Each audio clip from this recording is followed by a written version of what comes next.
Good afternoon everyone! So, ngayon po, samahan niyo ako gumawa ng soft binding. Ang kailangan po nating mga gamit ngayon ay of course yung ating binding machine.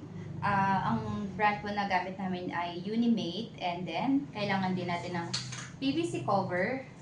Ang PVC cover na to ay siya yung magsisilbing front cover and back cover ng ating documents. And then of course yung yung ring binder natin. Ito yung itsura ng ring binder.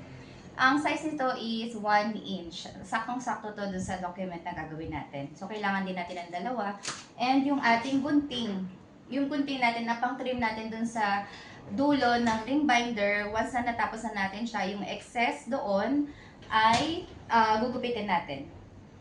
And then yung ating document. Syempre, ito yung kailangan natin na i-bookbind. Meron tayong dalawang documents dito. Kunin natin yung papel natin.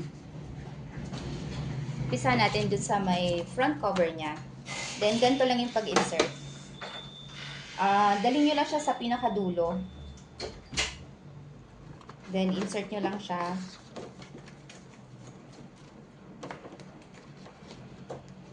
Kailangan nyo siyang itaktak para pantay.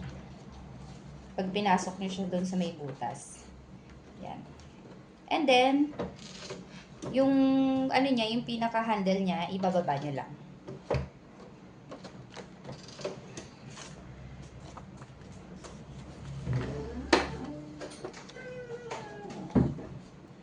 Tapos na siyang butasan. Ang gagawin naman natin is, kukunin natin yung pinaka-ring binder.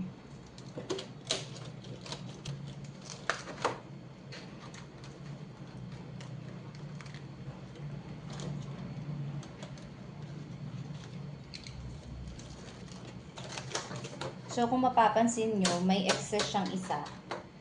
Yan, guguntingin natin yan mamaya. Last.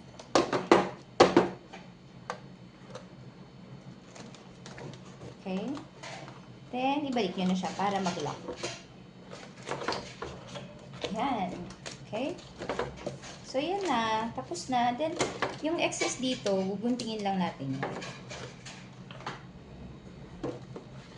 Meron siyang excess, diba? So, guntingin lang natin siya. Para maganda siya tingnan.